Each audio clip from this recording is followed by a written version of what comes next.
Saudações jurídicas, eu sou o Francisco Egito, anfitrião do programa Ação Jurídica. Estamos hoje no 24º episódio, tema de grande conteúdo, tema muito rico, com excelentes convidados aqui que vão falar, discorrer, né, sobre liberdade de crença e culto, diversidade religiosa e seus aspectos na sociedade.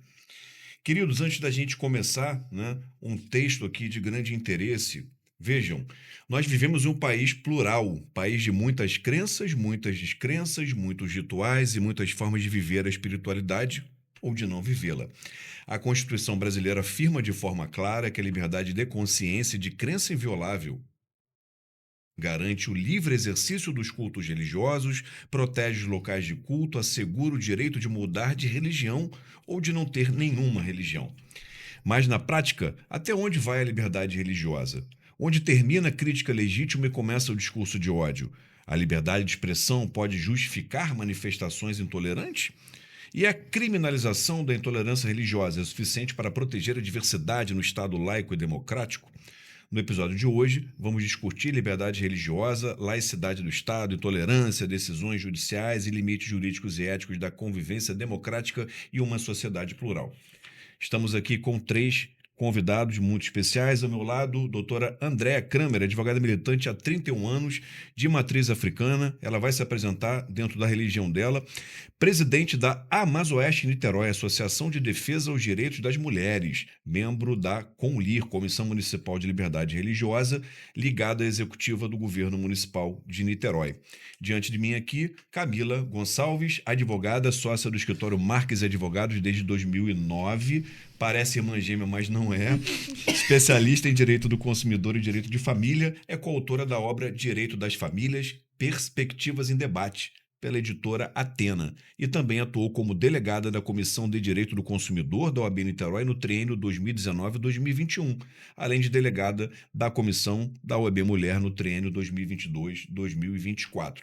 Em frente a mim, encerro aqui com meu amigo Luiz Felipe de Paula, ele que é advogado e especialista em Direito Eleitoral Público e Processo Civil, e atualmente subprocurador-geral e presidente da Comissão de Direito Eleitoral da OAB Barra da Tijuca, 57ª Subseção do Estado do Rio de Janeiro, e coordenador de assuntos institucionais da Comissão da Advocacia do Axé da OAB Rio de Janeiro.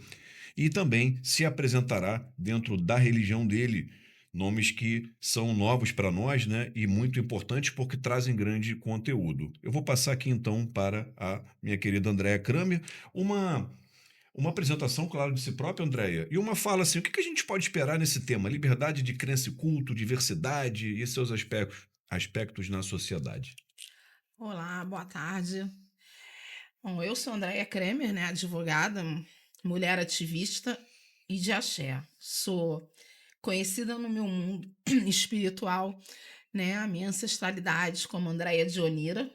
Sou uma Ialorixá, portanto eu sou de matriz africana. A minha raiz, né, é de Jejmarim, mas eu cultuo a nossa Umbanda, que é uma religião genuinamente brasileira. Nasceu em Neves, seu Nasceu em Neves. Não, Zélio. ela não nasceu em Neves. Ela nasceu no Barreto, quando Neves era ainda um distrito do Barreto. Quando Neves passou a ser, houve uma questão política, né? Quando Neves, aí a casa do Zélio ali ficou em Neves, na divisão, mas é genuinamente brasileira, né? E na nossa Umbanda querida, eu sou Andréia de Inhansã. Você me pergunta assim, como é ser uma mulher de axé dentro de uma sociedade extremamente hipócrita? Eu digo para você que, para mim, é inenarravelmente um prazer ser uma mulher de axé. E requer muita coragem, né? Que É, ó, você tem de sobra. coragem eu tenho, e tem uma coisa que eu tenho assim, ó, para dar e vender: orgulho. Orgulho. 2 palavras de leonino, né? A gente conversou antes ali, né? Pois é. Sou corajosa por não esconder os meus deleguns, a minha religião. Se você se incubar, como eu falei para você, se você ficar dentro de um armário esperando ser aceito, isso não vai acontecer. É verdade. Porque a nossa sociedade não aceita as diferenças, aceita o que é o cotidiano, o rotineiro. Aí você me pergunta: "Ah, mas Andréia, você é uma mulher branca, eh, loura, mas cabelo pintado, mas eu sou loura, de olho azul, o olho não é lente". Existe um preconceito por eu ser uma mulher branca e estar dentro da matriz africana também, eu tenho que passar por isso. Talvez duplamente preconceito, né? É. Então, eu tenho que passar por isso também, eu perpasso por situações. É uma desconstrução, É uma André. é uma desconstrução, eu desconstruo todo dia. Desde o dia que eu saio na rua vestida como eu estou hoje, porque eu estou em função, e quando eu estou travestida de advogada com as minhas guias no pescoço. "Ah, mas você é branca, você não faz parte da religião". Não, eu faço parte da religião sim, porque eu escolhi ser da religião. E eu nasci dentro da religião, né. A minha avó, por parte de mãe, era uma Ialorixá de Angola, então eu cresci dentro disso. Explica pra gente, né, que não estamos afeitos a toda ritualística, né, e os nomes da religião. O que que é uma Ialorixá? Uma É sacerdotisa uma de alto grau, sacerdotisa. é? O homem é Babalorixá e a mulher é a Ialorixá, né. São os prefixos que São os diferenciam. iniciados na religião que alcançaram um grau Que de que eles podem tem ministrar conteúdo e exatamente, ensinos. culto, nós somos Sim, diretores de cultos, diretor de culto. vamos botar assim, nós fomos, nem todo mundo tem o cargo de Babalorixá e nem de Alorixá. Quem nos dá o cargo é o nosso santo, é o nosso orixá. "Ah, hoje eu resolvi ser mãe de santo", não, não, não é assim que funciona. Nós não temos uma Bíblia, né? Entre aspas, nós não temos, mas nós temos os nossos ancestrais que determinaram o nosso, entre aspas, regulamento, os nossos fundamentos. Baseado em uso e costume, E tradições os orais, costumes, exatamente, ritualísticas. ritualísticas. A África, né? Ela é dividida em guetos. Então, eu sou de Jeje Marim. Então, eu sou de um local de Marim, que cultua o orixá de certa forma, outras outros fundamentos, de quem é de Angola, de quem é de Queto, de Efon, que são as nações Nações. exatamente, as nações dentro do candomblé.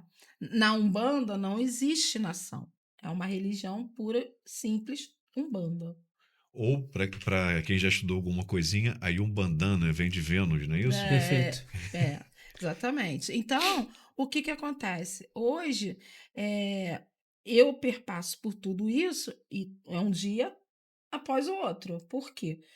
Além de ser branca, está inserida numa religião de pretos, né?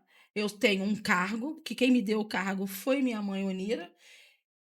Onira, para quem não conhece, é uma Oiá, uma Yansan, foi dado, e eu trabalho para o orixá. Eu não trabalho por humano, por o homem, eu trabalho por orixá. Por isso que eu não sou mãe de santo. Não gosto dessa nomenclatura. Eu sou zeladora de santo. Eu zelo pelo orixá dos meus filhos de santo. E pouco você vai me ver usando essa expressão: "Ah, eu sou mãe de santo". Não, não, não vai. Eu sou uma zeladora de santo. Eu administro a minha casa de santo. E cuido dos meus filhos de santo, dos orixás dele. É porque eu cuido da matéria também, há de convir, né, que a gente cuida da matéria, né. E como advogada combativa, eh, com relação ao direito, com relação a prerrogativas constitucionais, você acredita que estamos, né, a gente vai discutir isso ao longo do programa, num país onde a liberdade de crença e culto, a diversidade religiosa, esteja na sua acepção, plena ou tenha muito a conquistar ainda nessa seara? Temos que lutar muito para que esse respeito possa acontecer dentro de uma sociedade plural.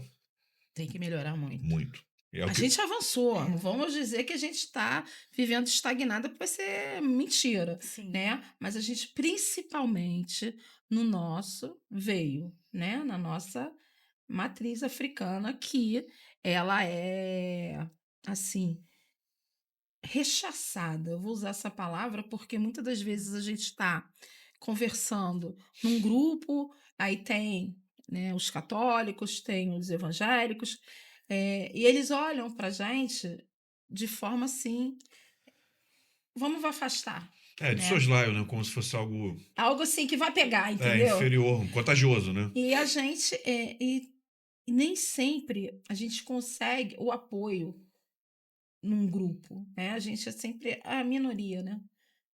Infelizmente, porque muitas vezes você conhece um grupo de pessoas que não conseguem sair do armário dizendo que são de matriz africana. E Andréia, também sou.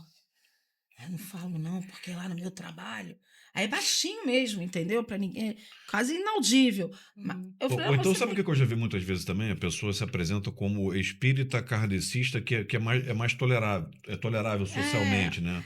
Já você vi acontecer isso também. Ou até os templos antigos colocavam que eram espírito, espiritualistas. espiritualistas, né? Para tentar E polemizar você quer menos. saber uma coisa? Eu já sofri preconceito, não por evangélicos, nem por católicos, não, mas Pelo por kardecista. Ah, kardecistas. sim. Não acreditam, não acreditam, entendeu? Então eu já sofri, mas eu acho que a ideia é sempre melhorar, né? O preconceito existe, está estabelecido, mas o futuro vai mostrando a gente, né? E caminhos vão permeando. Né? Agora, a gente precisa muito também de política pública. Não É tenha dúvida. verdade, eu não tenho dúvida. Passamos então para Camila Gonçalves. Fala um pouquinho de si própria, quem é a Camila Gonçalves e também o que nossos telespectadores, né, aqueles que nos acompanham, poderão ver nesse programa aqui, né? Liberdade de crença e culto, diversidade religiosa e seus aspectos na sociedade. Boa tarde, eu sou a Camila, eu sou advogada especialista em direito do consumidor e também no direito das famílias. E hoje recebi esse convite maravilhoso para estar aqui falando por um assunto que é muito importante, né, dentro da nossa sociedade debatermos. Sou uma mulher cristã, sou evangélica, né, porque o cristianismo pode ser católico, né, ou evangélico, eu sou evangélica. Respeito muito todas as religiões. Peço desculpas pelos meus irmãos de alguma forma possam ter praticado qualquer tipo de intolerância contra você, André, porque isso não é uma bandeira que eu levanto, né? Que eu acho que a liberdade de culto ela é individual, cada um tem a sua e eu não posso me intrometer, sabe? Então, assim, eu respeito você e você sabe disso porque Ó, nós nos conhecemos há muito tempo, né? E conta comigo nessa batalha, porque a gente vive num estado laico e o governo tem que nos dar essa liberdade e essa segurança de podermos cultuar, né, as nossas crenças com total liberdade. com E estou aqui certeza. para somar. O que puder acrescentar aqui nesse assunto, estou disponível. Muito bom. Me vem na mente aqui uma palavra bíblica que era: prefira o espírito que vivifica do que a letra que mata, né? Então, acho que o Sim, conteúdo, a essência, ela é muito importante. E assim, verdade. eu falo até por experiência própria. Pessoas de diferentes religiões já me trouxeram pela sua fé confirmações, intuições, revelações, orientações. Então, assim, eu respeito a religião como sendo um dos vários caminhos que o homem tem, né, para desenvolver a sua conexão com Deus e ascender, né, materialmente, Sim, intelectualmente, sim, espiritualmente, sim. uma das grandes consolações da vida, né? Eu digo assim, religião quer dizer religar, né? Então, a religião, ela diz muito do indivíduo, porém, não do caráter do indivíduo. Perfeito.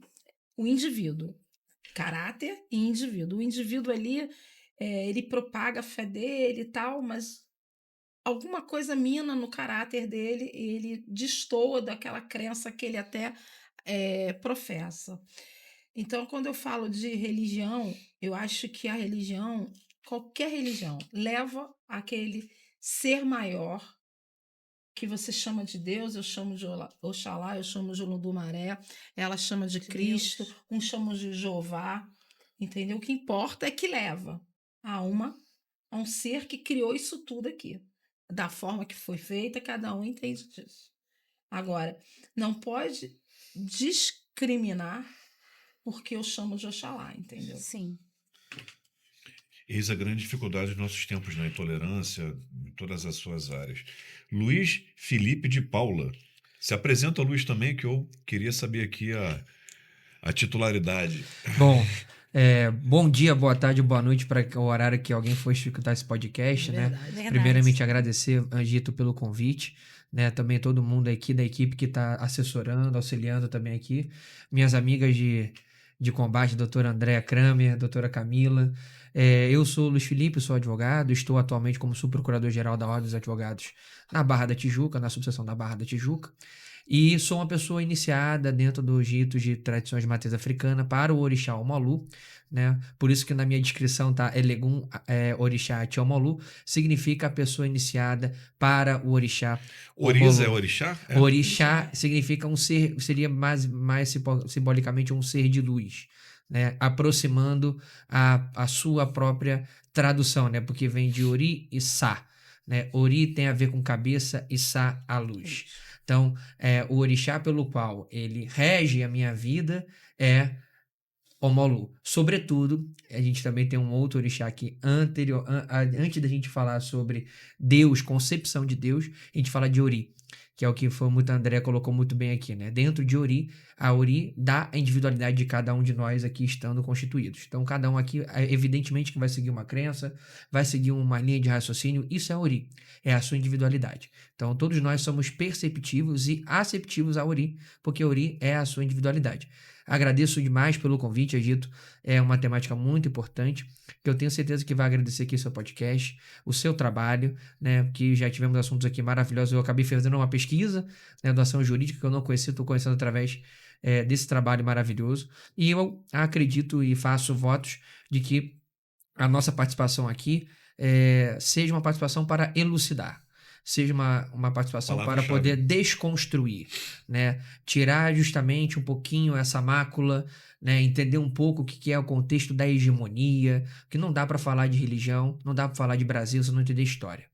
Se não entender todo o complexo de mudança de continente, né? Às vezes o pessoal fala com maior, assim, muita humildade, né? O pessoal acha que a África é uma cidade, né? Quando a gente está falando de um continente gigantesco, com uma série de etnias. Então, para entender o contexto que o candomblé, por exemplo, é aqui no Brasil, assim como a Umbanda, que são religiões genuinamente brasileiras, né? O candomblé, ele descende de uma palavra chamada candombe, que é de fato uma dança festiva, uma dança alusiva. Então, é muito comum que dentro das tradições afro-brasileiras, o cântico e os toques, né, a musicalidade, ela esteja muito presente. Então, que a gente... E aí não é uma coisa tão distante, né? A música está sempre presente em vários cantos, né? Formadora secular de e pessoas. não por acaso os dois estados mais musicais do Brasil, né? Você vê Rio de Janeiro e Bahia. Forte influência. Mas a nossa matriz africana, né? Como ele falou, nós aqui. Eu sou de candomblé de África. Não, você não é de candomblé de África. Você é de candomblé brasileiro. Porque o candomblé de África, quem conhece o candomblé, que não é chamado lá candomblé, né? Como é cultuado o orixá lá, longe daqui. Longe daqui. Porcamente falando, a gente pegou o que existia no contexto do continente africano e com a vinda dos escravos você aglutina. Exatamente. Você compilou. Então, assim, de fato, né, eu acredito que a gente vai trocar aqui bastante informação, bastante assunto interessante para poder deixar aqui para os nossos amigos que verem aqui. Mais uma vez, muito obrigado, viu, Egito? Muito interessante. Já vi que o. Olha só, se você não está preparado para ouvir, você vai ficar preparado. Bom, a gente pode começar aqui. Como diferenciar uma crítica religiosa legítima de um discurso de ódio? A crítica, nós estamos abertos a qualquer crítica. Sim. A crítica é um comentário sem haver aquele ranço, né? Aquela coisa assim que dói dentro do nosso ser. Né? O discurso de ódio, ele te traz dor. Eu vou dizer assim, dor. Me dói muito quando falam da minha Agride, religião. né? Agride. Ele é É agressivo. agressivo. Quando eu vejo uma casa de matriz africana ser... eu vou usar o termo matriz africana, que abrange o candomblé, abrange a umbanda. É destruída, é pichada. Isso é um discurso de ódio quando você bota lá uma inscrição que aqui só tem diabo. Isso dói dentro de você. E isso, para mim, é como alguns pastores pentecostais agridem nós, sacerdotes de matriz africana, com palavras que nada tem dentro do nosso contexto religioso. E isso, para mim, é um discurso de ódio. Uma crítica, você está sujeito. No seu dia a dia, você é sujeito a críticas boas, ruins e ácidas, né? Porque eu acho que tem Mas tem algumas críticas que incitam, né? incitam, Incitam que o aí ódio. E vira o aí, discurso de ódio. isso. Né? Essa incitação de você apedrejar, botar fogo numa Sim, casa de santo, isso vem de um discurso de ódio que incita o indivíduo para realizar para a ação. praticar a ação. E é isso que Esse é a o gente tem que quadricular. combater, né? Exatamente. Evitar essas críticas que vão incitar essas minorias para poder fazer o Exatamente. crime, né? Com certeza, com certeza. A gente parte de uma discussão, porque quando a gente fala de discurso de ódio, né, o ponto principal eu já falei sobre a hegemonia. A gente precisa entender que o contexto da hegemonia, né, é um contexto muito ainda presente no Brasil. O Brasil é um país que coloca situação de laicidade desde 1890. Né? Então, assim, de maneira legal, escrita, né? A gente conversa sobre laicidade, ou melhor, flerta sobre isso, desde 1890, né? Aí nós temos a Constituição de 1891, que já começa a positivar isso de maneira mais. Mas o Brasil, ele começa, de fato, com uma presença muito incisiva da igreja, por uma série de razões, por conta da escravidão, por conta das colônias aqui instaladas. Então, esse processo, até a gente começar a chegar a conversar sobre, olha, o que hoje nós entendemos como discurso de ódio, é furar a barreira daquilo que a gente entende como comum. E por que eu falo isso? Porque a gente tem muito hábito, ou melhor, a gente foi criado no hábito, possivelmente nós quatro aqui sentados aqui, eu passei por isso, né, de muitos dos nossos familiares ter que falar assim, Egito, você não tem nem concepção de decisão, por exemplo, com um mês de vida, vou te batizar. Sim. Isso é um traço que até hoje a colonização ela traz pra gente, né? Então, desde quando o Brasil tem colonização, que você tem ali uma linha dos próprios cartórios, próprio cartório, a figura do cartório quando ele existe, a figura do oficial de justiça quando ele existe, então assim, né, trazendo para nossa Sim. realidade, quando a gente olha por esse aspecto, a gente tenta pensar o seguinte, o que é o normalizado pela sociedade hoje? Nós não somos pessoas anormais, né? Não é uma questão de anormalidade, mas a gente começa a sair um pouco do contexto que é comum. Então, o que é uma crítica? Uma crítica não é você ter o abuso do direito, diferente do discurso de ódio. O discurso de ódio inflama. O discurso de ódio ele é separatista. O discurso de ódio ele coloca como se fosse uma posição de punitivismo. Exato. Ele te pune. Parece que você ser de uma religião que não é uma religião hegemônica, como nós falamos, te pune. Mas não é assim que funciona. Então, quando você tenta utilizar, né, e aí o STJ deixou isso pacificado recentemente, né, quando a gente abusa do direito, né, e nesse caso, quando a gente fura um pouco desse liame entre o que a gente quer dizer com aquilo que, mas eu não disse isso, a gente tem que tomar muito cuidado. Porque o STJ fala, a partir do momento que fere a honra, que a pessoa se sente ofendida sobre aquele comentário coisa do gênero, isso é passível de dano. Então, o STJ tem isso pacificado sobre isso. Então, se eu hoje te falar assim, Luiz, o que é objetivamente isso? É muito subjetivo. Literalmente, não tem objetividade sobre isso. É muito subjetivo. Tem a ver com como a pessoa recepciona aquela informação. Você falou uma questão interessante. Eu fui viajando na história, né? Eu concluí graduação de história, adoro ler tudo sobre história. E dentro do kardecismo, que eu estudei bastante também, você estuda muito a origem do cristianismo. É uma coisa muito interessante. Então, para pensar. O cristianismo, né, tem ali em Paulo o grande difusor da religião, do mundo antigo inteiro, né, o homem escolhido. Ele nasceu no mundo helênico. O pai dele adquiriu a cidadania romana para poder comercializar naquele mundo antigo também. Ele era filho de judeu, então ele conseguia ter as três nacionalidades e percorreu o mundo antigo inteiro pregando, fundando as eclésias, né, as assembleias, enfim. Ele que teria sido ali o grande difusor, né, realmente do cristianismo, o apóstolo dos gentios. E foram muito perseguidos, não tenha dúvida, né? Se estuda a história do cristianismo, é de perseguição. Domício Nero, imperador romano, ele culpa lá os cristãos por um incêndio, e os cristãos, então, eles são perseguidos, acho que da década de 70, 80 da nossa era, 66 por ali, até 3 séculos, 4 séculos depois, quando o imperador, eu não posso entrar muito na história, se a gente ficaria o dia inteiro falando, mas o imperador, ele tolera a prática do cristianismo no Império Romano, né? Tem uma história dentro da própria religião que diz que ele viu uma cruz, né? Com esse sinal vencerás, né? E ele passa a adotar, então, essa religião como religião oficial dele, e depois, por diversos motivos até políticos também, nasce ali uma religião oficial, né?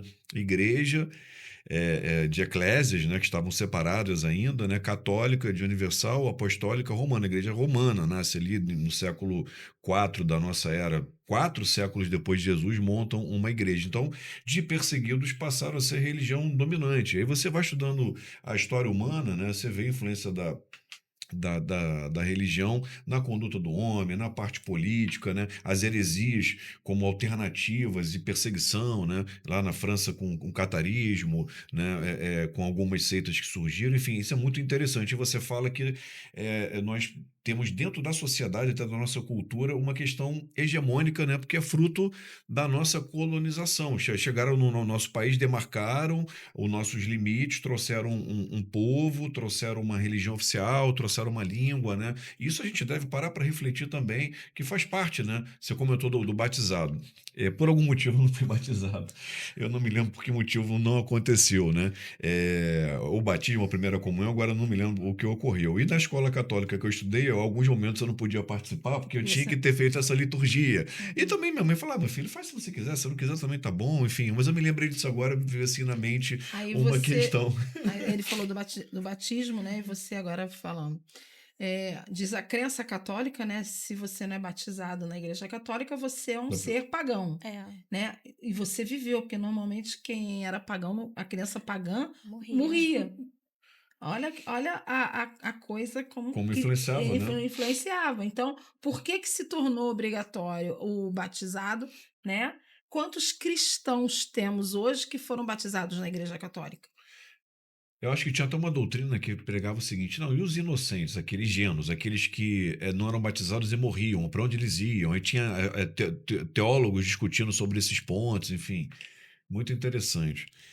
Bom, liberdade de expressão versus manifestações intolerantes contra religiões ou crenças, né? São dois princípios constitucionais. Tem algum caso para trazer a respeito disso? A gente tem liberdade de expressão para falar de tudo ou não tem? A religião tem liberdade de culto no nosso país? Ainda é uma acepção que precisa ser muito melhor desenvolvida? Olha só, hoje em dia a gente está até meio perigoso, né? Liberdade de Sim. expressão, né? É, no mundo no Brasil que nós vivemos hoje, a gente tem que tomar muito cuidado com o que fala. Uhum. A verdade é essa. É. Hoje em dia, eu até falo, comento isso porque as pessoas estão levando a coisa O extremismo. pro extremismo e tal. Mas eu digo assim, a gente estava até brincando ali, eu brincando, né?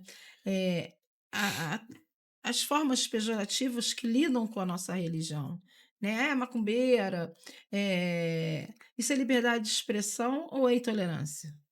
Ao meu ver, é intolerância, Sim, seria intolerância. né? Ao meu ver, como adepta praticante, é intolerância, né? Então, a gente tem que ter muito cuidado, muito cuidado.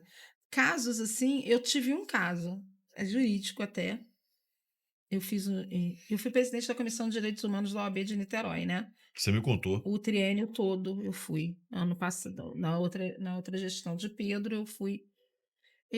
Eu tive um caso só para você ver, na Comissão de Direitos Humanos de Niterói, eu atendi uma adepta de matriz africana de candomblé, o qual ela foi literalmente achincalhada num grupo de colégio. Né? Ela era uma moça maior e tinha um grupo do colégio, um colégio estadual. E ali descobriram que ela era macumbeira, né? Foi que botaram lá, você é uma macumbeira, você vive com o diabo do lado. E ela procurou a Comissão dos Direitos Humanos. À época eu fui à Degrade com ela, registrei uma ocorrência, apoiei, fiz o acolhimento, aquilo tudo. E não sei hoje como anda, porque como eu não estou mais na comissão, não sei se deram andamento, ou a própria vítima, né, do crime de intolerância deu andamento. Mas muitas das vezes nós temos uma barreira muito grande. Quem é de matriz africana? É chegar até mesmo ao poder da polícia para fazer um registro de ocorrência. Nós temos uma única especializada no estado todo. Então, quando você sofre o crime de intolerância, né, ou do próprio racismo religioso, você tem que ir lá, porque a distrital não tem a mínima vontade de te ajudar. Então, quando a confusão da liberdade de expressão com a intolerância, você tem que ter alguém para te apoiar e explicar para você, ó, isso aqui não é crime de intolerância. Isso aqui é uma forma dele te reconhecer, óbvio, sem palavras pejorativas, vamos deixar isso bem claro. E o crime de intolerância é uma figura hoje, que nós temos a lei, né, que hoje não é mais a palavra intolerância, é o racismo religioso, né? Tem ali uns detalhezinhos para você fazer essa distinção. Você já teve preconceito, sofreu preconceito por ser evangélica em algum momento, alguma situação que você queira recortar pra gente, Camilo? Em especial, não, graças a Deus. Mas, assim, já tive alguns irmãos em Cristo, né? Que já, assim, falaram de serem, falaram assim, você é cristão de Araque, né? Mas isso não chega a ser uma intolerância, né? Mas uma, como é que eu vou, uma forma pejorativa seria uma brincadeira de mau gosto, entendeu? Mas nunca tive. Tem umas expressões, né? Que utilizam com os cristãos, né? O crente, né? Uhum. Crente, todo mundo é crente, todo mundo Todo tem uma mundo é crença. crente, sim. Mas Quem aí quem usam de forma. acreditamos em Cristo somos crentes, Todos entendeu? somos- É.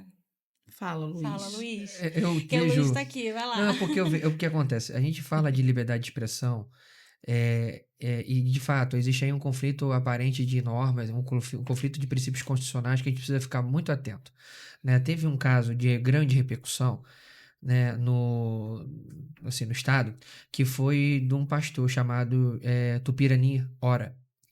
E o pastor Tupirani, ele é regente daquela igreja Jesus em Cristo, lá no Morro da Providência. Eu não sei se vocês lembram, mas ele era a pessoa que botava como se fosse um carimbo gigante nos lugares públicos, dizendo assim, Bíblia sem Constituição não. Eu Não me lembro lembro. da Não história. lembro, não. Então, o que acontece? Tupirani, imagina. ele é um cara ousado, né? Vou dizer isso pra você, que ele é um À cara bem ousado. À frente ao À tempo frente dele. ao tempo dele. E assim, ele é uma pessoa que publicamente ele declara, né? Ele tem um discurso de ódio contra qualquer coisa de fato, né? Que não seja aquilo que ele pensa. Então ele já tem um processo que ele foi condenado por ofender o Alcorão, né? E também tem um processo em trâmite por conta de ofensa ao povo de matriz africana. Tem que avisar ele que o povo de matriz africana é mais brando, mais tolerante. O pessoal do Corona não, vão atravessar aí. A gente vê assim, ele é um personagem curioso, né? Porque ele fez um vídeo, né, publicado no YouTube, chamando o Ministério Público para briga. Né, pra você ver como é que ele é tão assim, ele se sente tão na capacidade de fazer isso. Então, Ele é totoca. o ponto é, bom, se eu ser chamado de macumbeiro, eu não vejo, a depender, se eu estiver tratando com a Andréia, Mas, o ponto sempre qual é o tom que você utiliza? Exatamente. sim, Para qual finalidade você tá destilando essa palavra? Contexto, né? O contexto por si só, ele fala, é claro que algumas coisas, por exemplo, se a gente botar muito contexto, a gente vai acabar passando por um problema. A intolerância religiosa, ela é um fenômeno social que ela acontece de perseguir determinada religião. Ponto. Ela persegue uma determinada religião. E o que é isso hoje? No contexto Brasil, fora aquilo que se pensa enquanto religião hegemônica, né? Então, o que é uma hegemonia? É aquilo que, dentro do direito consuetudinário, de tradições e costumes, é aquilo que a gente foi ambientado. Quando eu falei do batismo, a questão do casamento. Então, até a própria cédula, né, que nós carregamos, a cédula nota, tem lá escrito Deus seja louvado. Existe até ontem a gente teve um julgamento no Supremo Tribunal sobre a necessidade de termos o Cristo, né, na parede, né, a figura, a imagem de Cristo na frente dos ambientes, dos Radicalmente entes contra isso. públicos, né? Então, assim, o ponto Mas teu principal amigo judeu que ele fala, você gostaria de entrar num tribunal e ver os símbolos judaicos ali e tal, porque é muito normalizado para nós, né?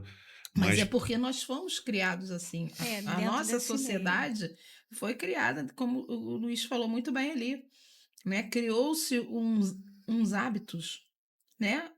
Derivados da nossa colonização.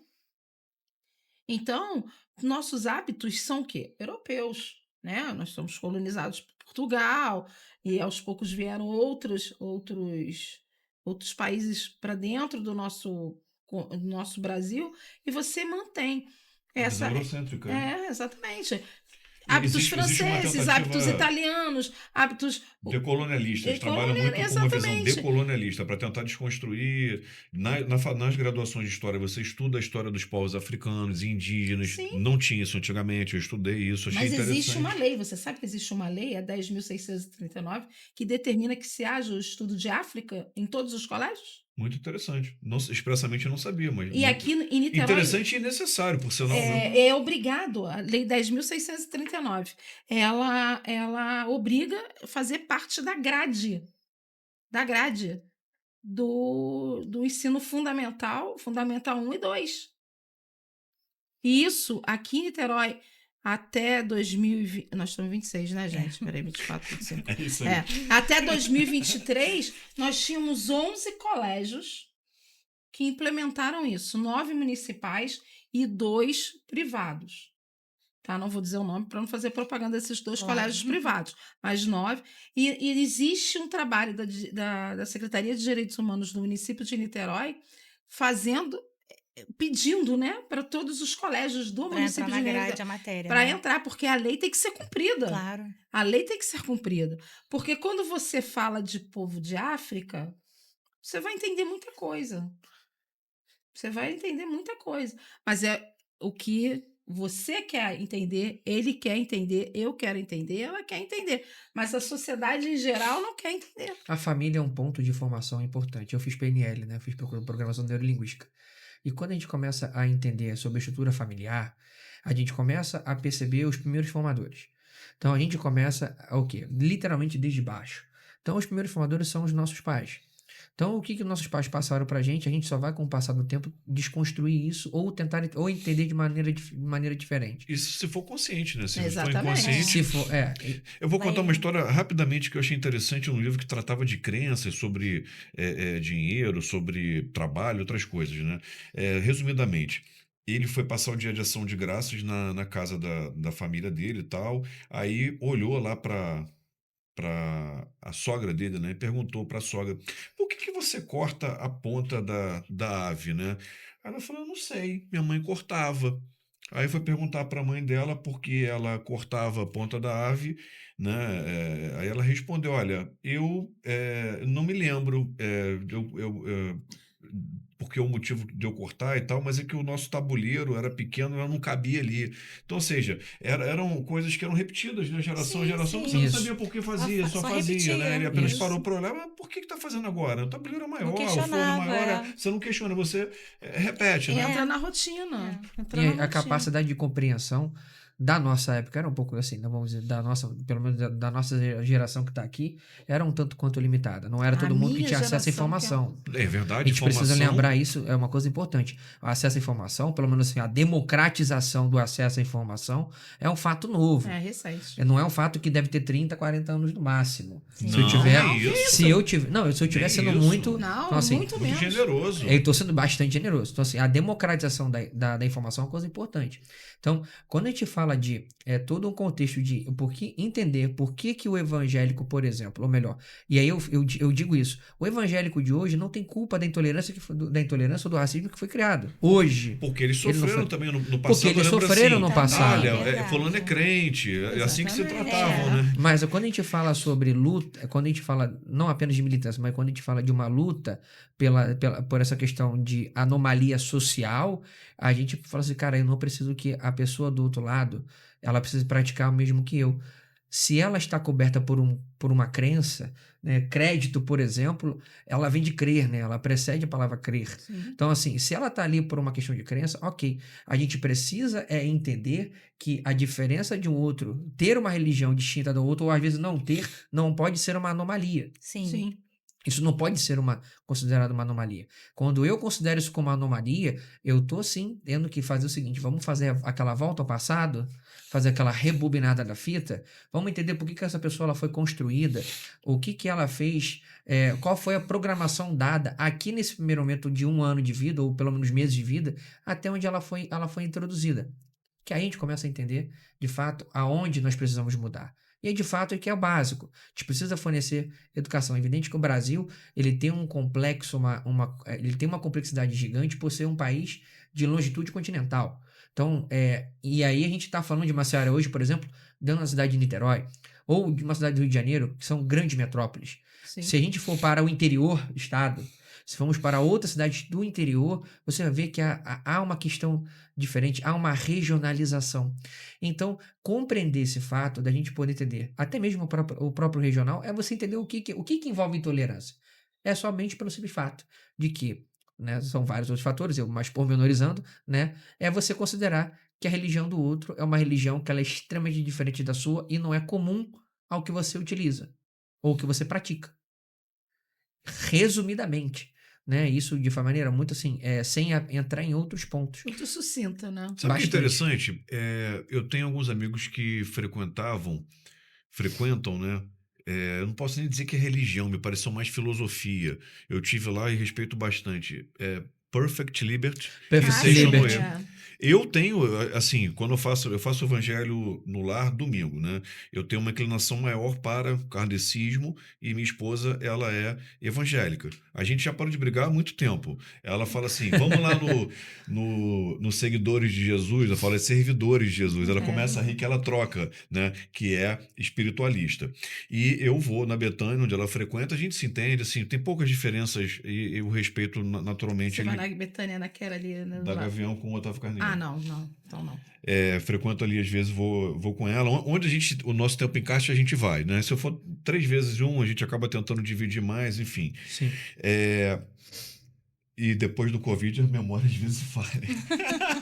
Não, mas Eu vou lembrar o que Eu digo assim, ó, depois do Covid, depois da menopausa, a memória não eu vou funciona. lembrar o que eu ia falar daqui a pouco, porque eu comecei a me embalar aqui em termos de religião, acabei Uma coisa esquecendo. que, assim, que eu digo, que a nossa Umbanda aqui, o nosso Candomblé, que é genuinamente brasileiro, porque quando os escravos vinham aqui para África, da África para aqui, para o Brasil, né, que seja ele em qualquer local, e queriam cultuar, né, a sua religião, eles utilizavam de meios, né? Pra O disfarçar. sincretismo, né? O sincretismo, as referências, Santa Bárbara é Iansã, Oxum é Nossa Senhora da Conceição, e assim sucessivamente. E por que uma diferença, principalmente no candomblé, uma diferença crucial do culto africano e do culto brasileiro? São as louças. Em África, você não tem louça, você tem barro. Então, tudo é feito no barro, né? Aqui, no candomblé, nós usamos as louças. Louça mesmo.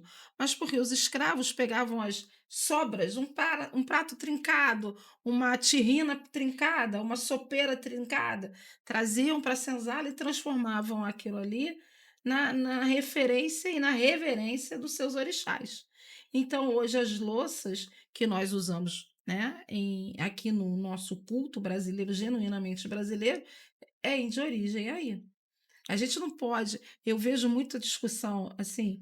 é, ah, nós não estamos mais na época da escravidão, né? Não estamos mais nessa era, nós não podemos ter essa ponderação porque são outros tempos. Mas e a ancestralidade você não respeita lá de trás, não? Eu, Andréia, tenho esse pensamento. Se a minha ancestralidade, né, e a minha religião é do mais velho para o mais novo, eu vou renegar a minha ancestralidade? Eu não renego. Não Eu renego. lembrei o que eu ia falar. A Ah. Seixo Noé e a Perfect Liberty trabalham muito com é como se fosse filosofia de Sim. agir, né? De pensar, de proceder, que é muito interessante. Talvez na pele tenha uma coisa mais de liturgia, de religião. Na Seixonoe, pelo menos nos livros que eu leio, eu nunca frequentei, mas eu gosto bastante, eles trabalham muito com o pensamento, com a mente, Eu né? Com desconheço. gratidão. É muito interessante. E tudo se complementa bastante. E você falou da Seixonoe Way, da Perfect Liberty, a gente tem os messiânicos, né? A igreja messiânica, que cultua o que nós chamamos de Egum, né? Que são os mortos. Eles cultuam os mortos. Eles dão de comer aos mortos. Entendeu? Então aí você vê uma religião completamente oriental, né? Que é a messiânica, e tem alguns fundamentos, muitas frutas, muitas oferendas, tudo dentro, né? Tem um contexto. Aí você vai buscar isso, né? Você vai estudar isso, você vê que lá no fundo há uma interligação, né? E você vê que os messiânicos eles não se metem em polêmica, não polemizam a religião. Por quê? Porque existe algumas eh, eh, nuances, né, parecidas com a gente de matriz africana. Que interessante saber. Nosso Estado é laico? Falando um pouco de direito Está aqui. escrito lá. Está escrito, né? Mas na Pois prática, é, na doutor, é prática. E aí, laico? Camila, o que você acha? Na minha virtude, não.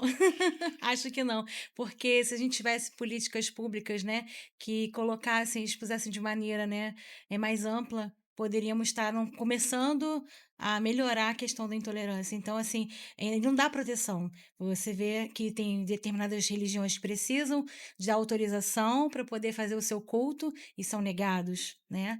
E aí tem que pedir a outra autoridade para intervir para poder ter o seu culto, né? Então, eu acho que ainda falta muito, falta caminhar bastante.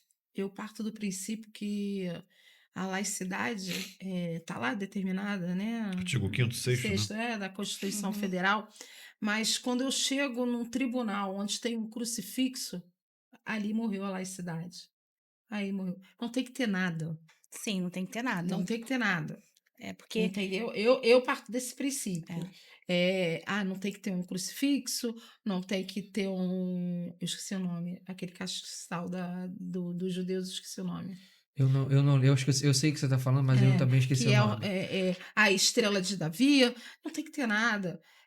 Nós somos um espaço público sem uma determinada sem essa religião representação. determinando ali. A Isso. laicidade, para mim, parte desse princípio. A gente tem que lembrar uma coisa importante, Egito, porque são duas coisas diferentes, né? O Estado laico e a laicidade do Estado. São duas coisas totalmente diferentes. O Estado é laico porque, positivamente, ele não adota uma religião oficial. Ponto. Sim. Isso é uma coisa já consagrada. A laicidade, que é o fenômeno que dá o maior problema. Aonde que dá a laicidade? Apesar do Estado não adotar uma religião oficial, ele, por obrigatoriedade, ele tem que sim estar intervindo nas relações pelos quais há relação desigual. Então, a gente percebe aí pelo cenário político, por exemplo, hoje, que você tem bancadas. Então, Sim. há segmentos que possuem bancadas. Isso é o Dois quê? segmentos, né? Né? Eu não vou ampliar tantos, não, mas assim, a gente sabe que hoje, dentro no cenário eleitoral, existem bancadas. Essas bancadas, elas ditam algumas regras que, algumas vezes, elas se dizem conservadoras e não são ao mesmo tempo e vice-versa. Mas no final estão mais para adotar os seus próprios interesses. Isso Então, aí. o ponto de você ter, né, a laicidade é quando o Estado ele se mostra ausente dentro de um conflito pelo qual ele precisa participar. Eu, de vez em quando, dou palestra, e aí uma coisa que eu falo é engraçado. Existe uma cacofonia interessante, né? O Estado tem um problema dentro do próprio Estado, e o Estado com problema no Estado não passa pelo Estado, não quer resolver, delega para um outro ente do Estado, Sim. para que esse ente do Estado culpe o Estado pelo qual o Estado não fez o projeto. Tá parecendo na época das escrituras que o pessoal batia a máquina, você errava, botava assim, digo, aí colocava do lado certo. Aí, no final da escritura tinha lá um em tempo. Onde digo, não digo, digo Diogo.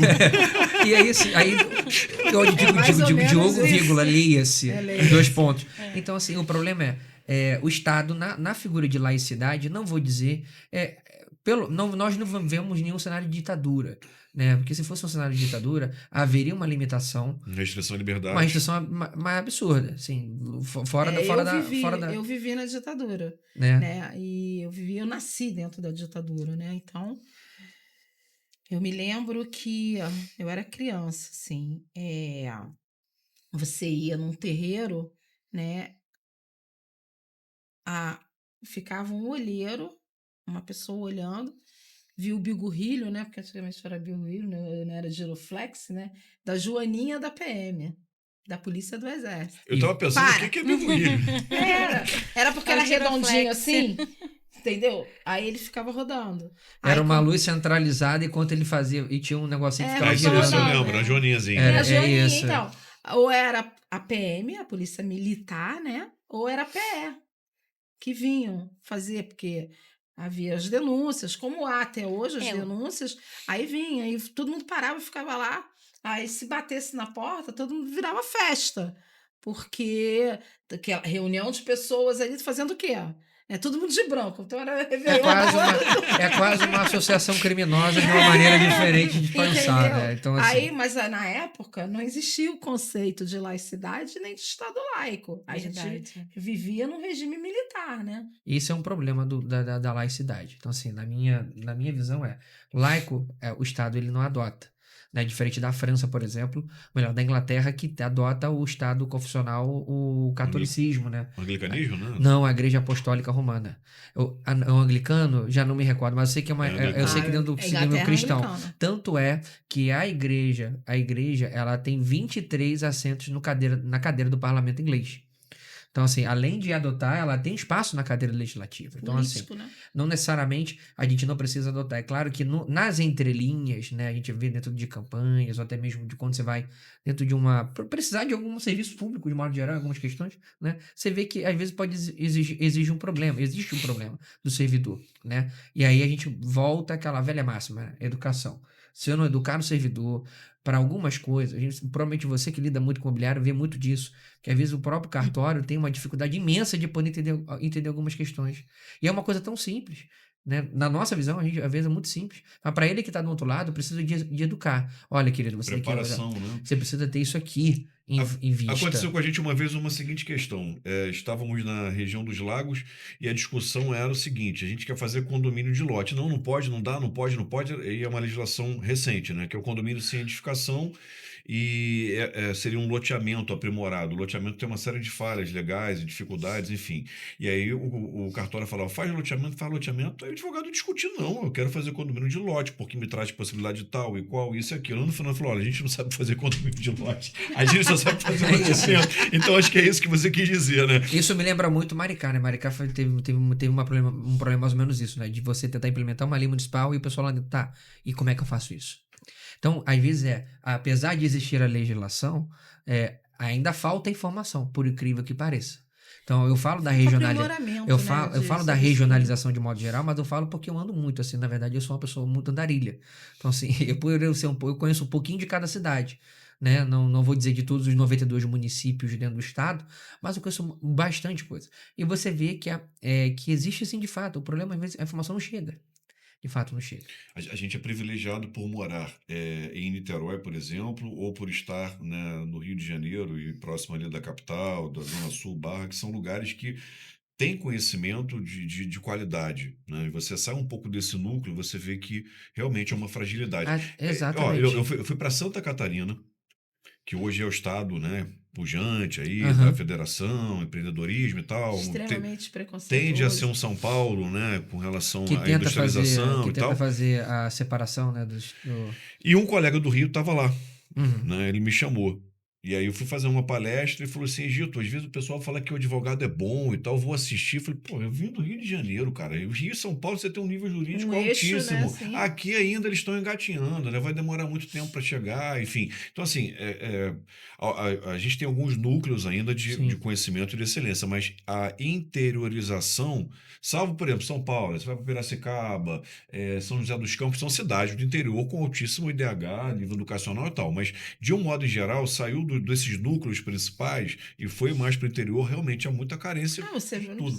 precisa ir para São Paulo, não. Você vai aqui no estado do Rio de Janeiro, você entra nas cidades do interior, do interior, do interior mesmo do Rio de Janeiro, você chega assim, estou em outro mundo, né? Até mesmo colegas nossos, né?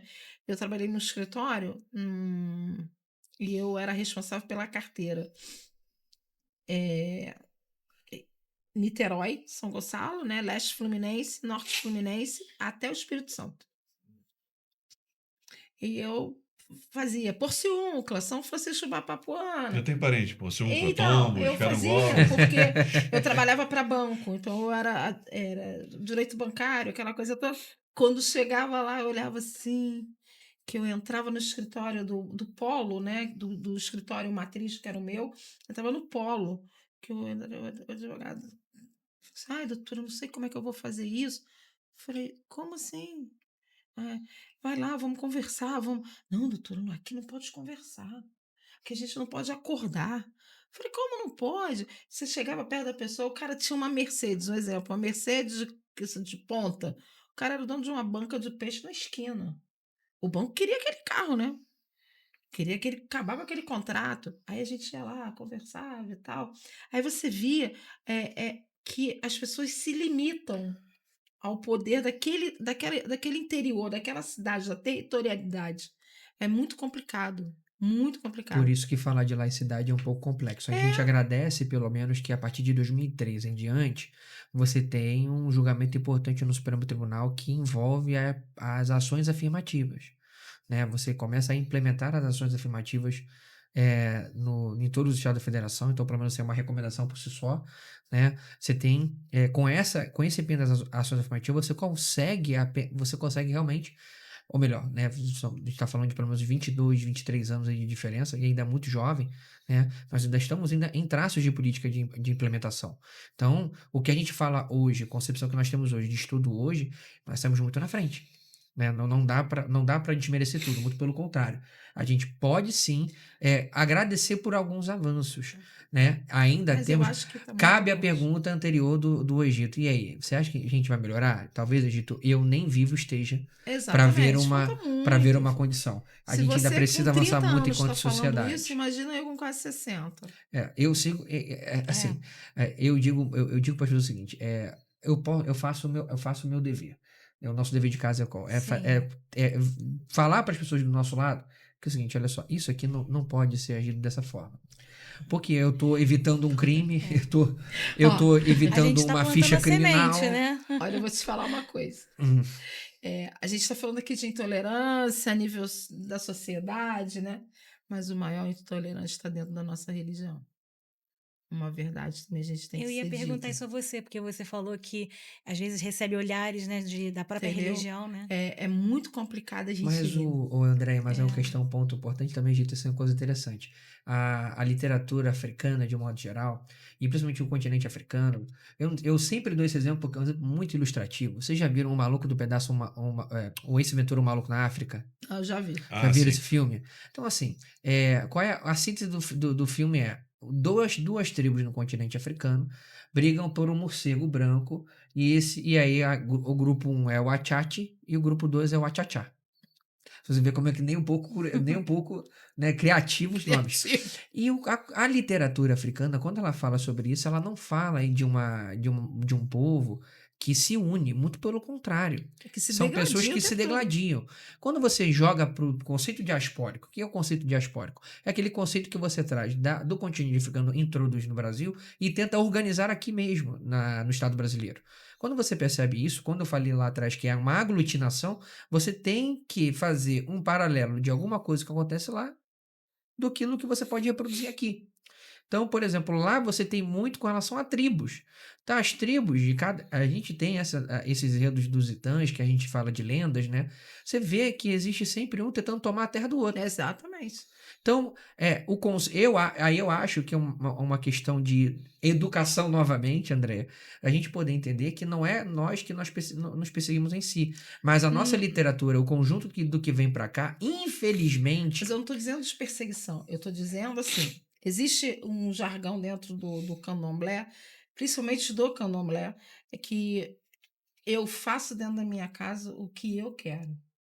Não, não. Você faz dentro da sua casa o que você aprendeu com o seu mais velho e os fundamentos dentro da sua religião. Aí você. Um grande problema hoje, para mim, se chama internet. Internet. isso pode ser um problema, mas é É. aquela valha máxima. Nós aqui somos três lideranças E aí né? você tem que prestar atenção naquilo que você diz na internet lá. Ah, na minha casa eu faço isso, isso, isso, isso. Aí o conjunto, né, a aglutinação de adeptos à religião de matriz africana jogam pedra nesse ser aqui que disse que faz isso, isso, isso na casa dele. Eu acho que a cultura, a educação tem que ser assim. Se ele faz isso na casa dele, eu não tenho nada a ver com isso. Eu não tenho que, hoje, a instrumentalização da internet, eu não tenho que ir para a internet falar mal do meu amigo, do meu companheiro de religião. Nem conheço, mas ele é da mesma religião que eu. Então você não tem que fazer isso. André, eu penso dessa forma. Eu não faço um comentário. Pelo contrário, eu advogo para um monte de zelador de santo e de mãe de zeladoras de santo que sofrem esse crime, né, de intolerância religiosa pelas suas condutas. Hoje, os meus clientes não mais se pronunciam na internet. Por quê? Apresentam, fazem lá, botam as fotos dos seus sagrados, mas não fazem mais comentários, não fazem mais nada. E não permito que eles façam comentário na vida dos outros. Por quê? Gera grupos dentro da internet, marmoteiros da fé, é, tem tantos, né? É um problema. Acaba que, É, mas isso acompanha as religiões desde o início, né? O sectarismo, né? Separado. Exato. Exatamente. sim. A vedação à discriminação religiosa, artigo 5º, inciso 8º, suficientemente respeitada no cotidiano institucional, e tem aqui a questão da criminalização da intolerância religiosa, né? Isso é suficiente para enfrentar esse problema religioso no nosso país? O que a doutora acha? Ou os colegas, né? Podem ficar à vontade Sim. para falar. Então, eu retorno a dizer, né? Existe o crime, mas eu acho que a punição ainda não está servindo para coibir a prática. Nós havíamos falado antes, né, que a questão talvez seja punir também no cível. Quando dói no bolso, quando a pessoa é condenada a pagar uma indenização pela prática do crime, talvez a eficiência venha por aí.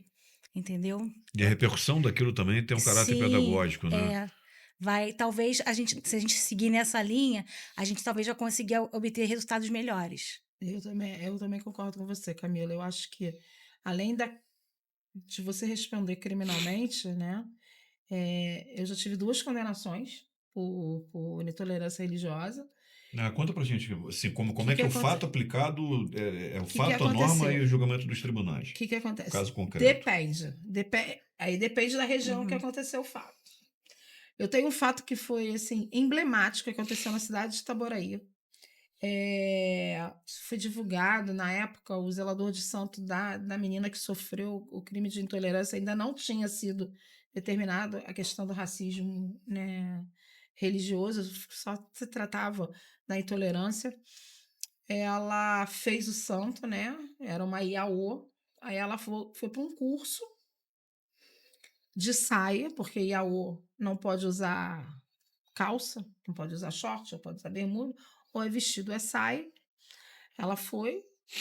Quando ela chegou no curso, a dona do curso, era um curso de técnico de enfermagem, salvo engano, falou assim: você não entra.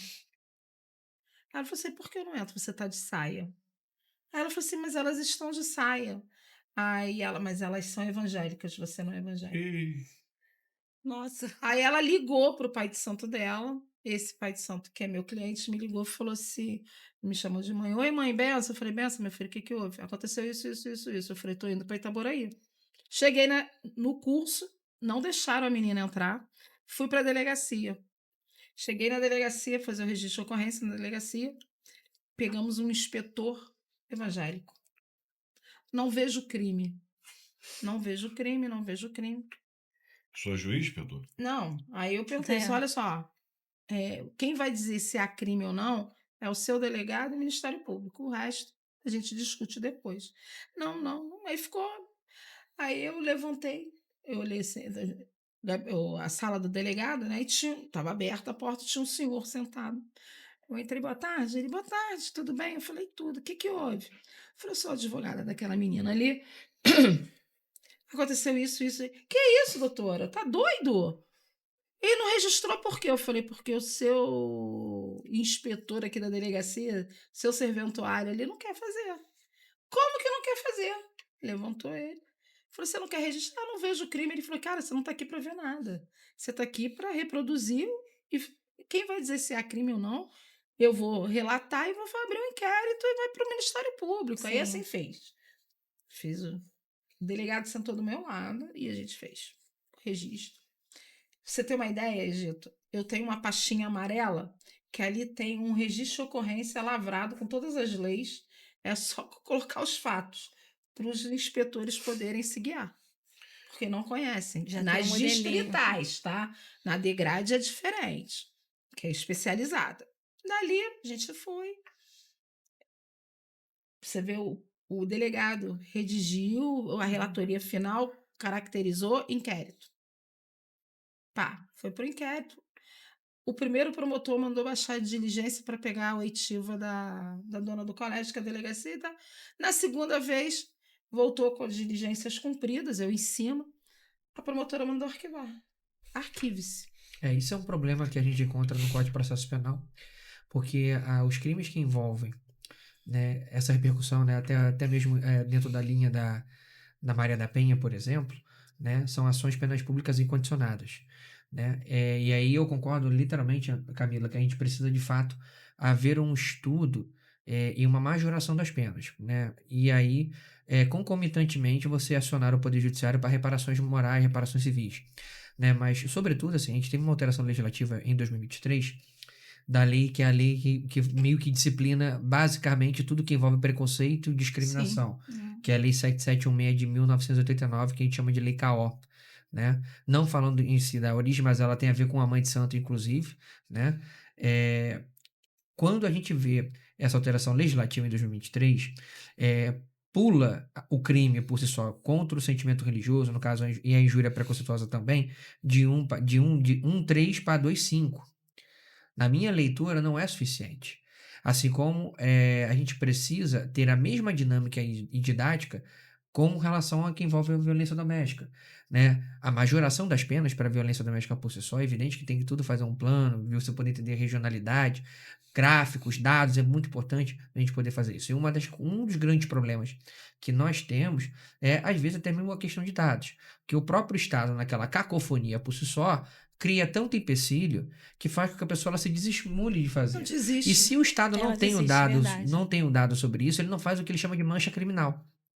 Quando eu falo da ação penal pública incondicionada, por exemplo, eu tenho um problema grave, porque fica a crivo do Ministério Público para fazer ação. Ele é o autor da ação penal.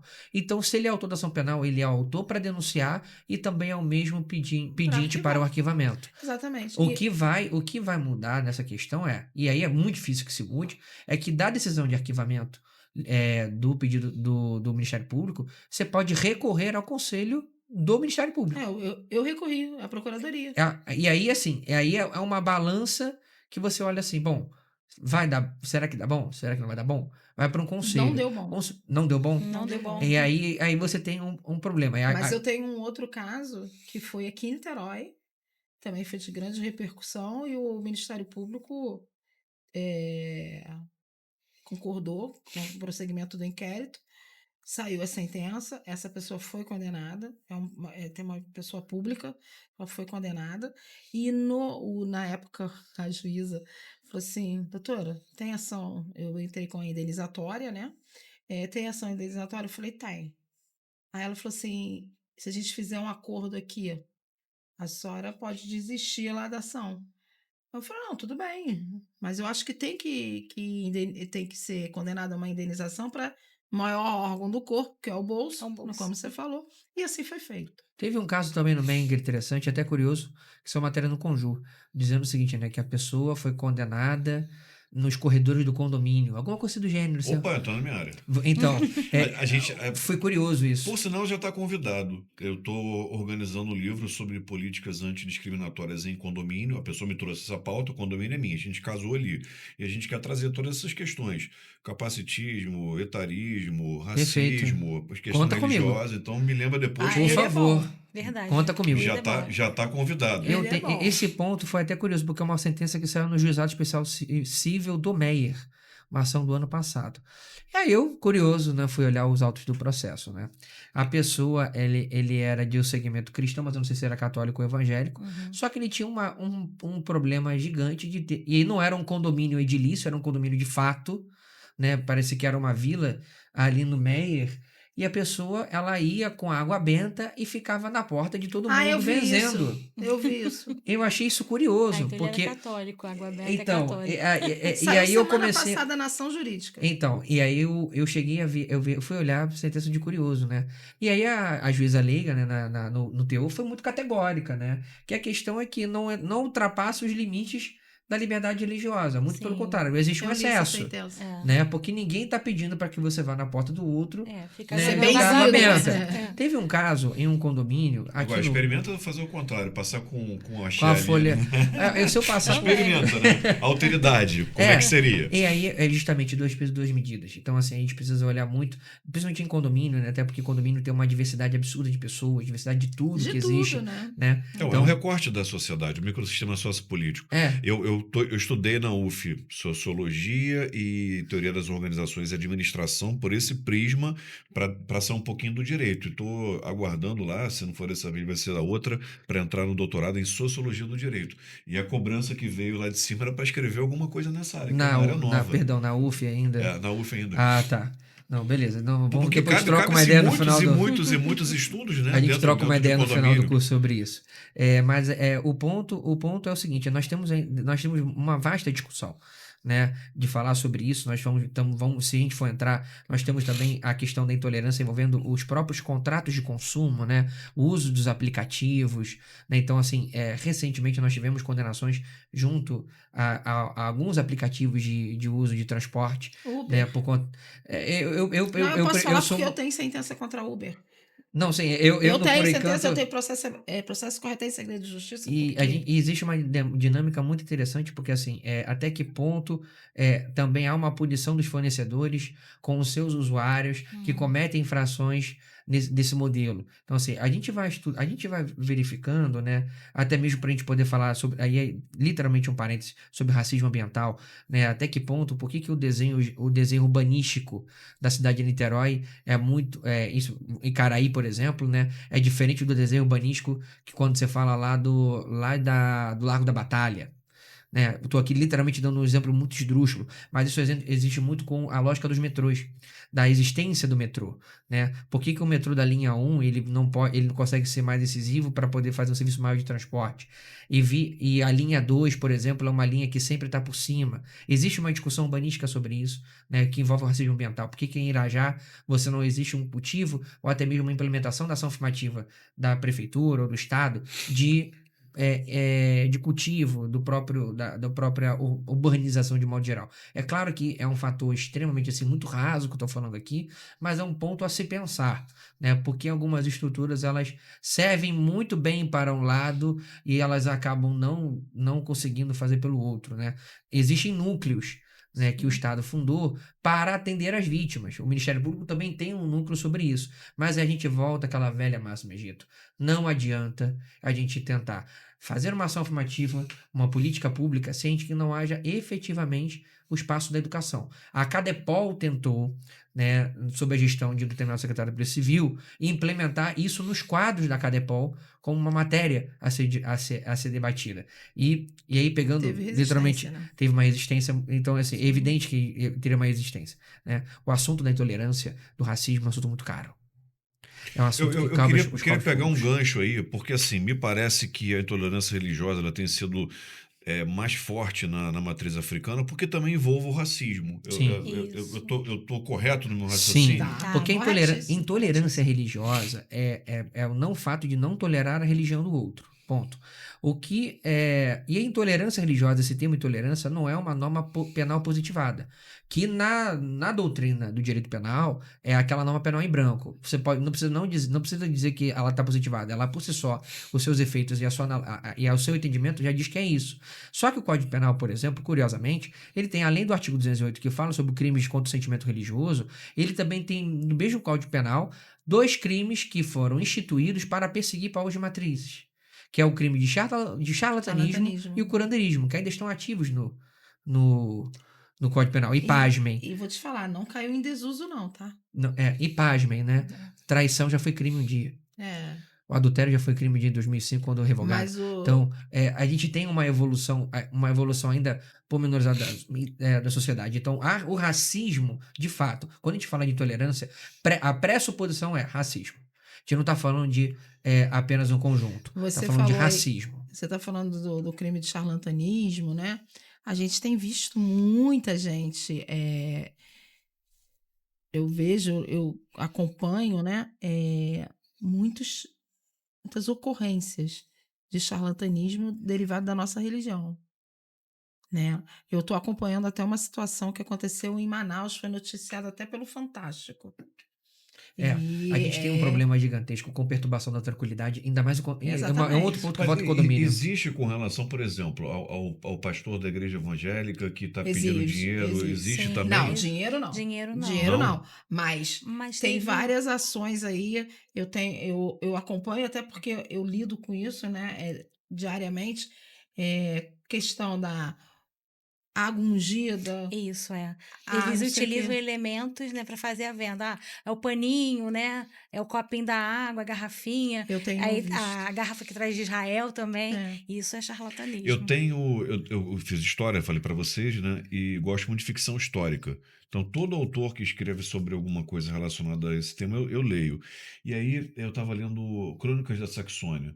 Muito interessante, porque o pano de fundo ali seria a invasão dos povos dinamarqueses, né, na região da Bretanha, e aqueles povos que estavam sendo invadidos, grande parte daqueles povos haviam sido invasores, que eram os anglo-saxões e jutos, que tinham outras religiões na época, depois se converteram ao cristianismo e já eram mais mansos. E os povos invasores, eles eram ali defensores, né, do deus Thor e outro panteão religioso ali. Esse era o pano de fundo ali. Mas em vários momentos o autor coloca de maneira um pouco crítica e irônica, assim, a discussão entre um grupo e outro, ela terminava da seguinte forma: não, a gente cedeu aqui 2 lascas da cruz de Jesus Cristo em troca do pano de São Pedro, que não sei mais o quê. E eles acreditavam mesmo nisso. E às vezes falavam assim: como é que a gente vai atrair pessoas para nossa região? O comércio é pobre, aqui não tem ponte, sei lá. Vamos aqui na nossa catedral colocar alguma relíquia sagrada para poder atrair os fiéis para cá. Do Santo Sotaque. Então, assim, isso realmente sempre existiu, Isso né? A sempre exploração vai existir, da fé alheia, fé. como fenômenos de fé muito legítimos, né? Transformaram sociedades, pessoas, né? E assim, é muito interessante. Mas você lembrou bem, charlatanismo, eu parei para perguntar, falei, será que isso existe? Aí você para olhar, existe. Infelizmente, mas isso em toda religião, né? É que nem você faz uso, né, determinado da sua posição religiosa para tirar proveito daquela pessoa que está ali sofrendo, precisa de uma palavra.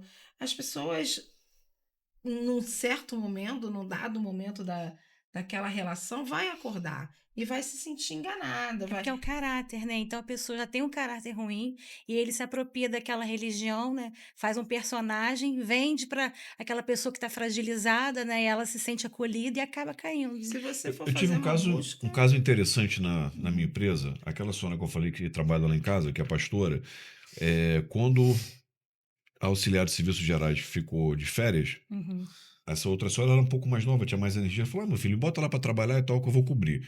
E ela já era uma pessoa da minha casa, uma pessoa muito, muito querida, né? E ela pedia sempre assim: eu posso orar aqui? Quase todo mundo Uhum. aceitava, né? Assim, 95%. Sabia que ela era pastora, ela também não queria rebanhar novos prosélitos, fazia ali o exercício de fé dela e todo mundo gostava. E aí, quando acabou o período dela, foi na minha sala me agradecer. Ela falou assim: olha, meu filho, eu queria agradecer porque eu fui tratado aqui tão bem, nem parecia que eu era a faxineira, né? Então, assim, acho que a autoridade religiosa dela se impôs com naturalidade. Sim, Às vezes ela sim. fazendo oração, a pessoa sentia a fé legítima.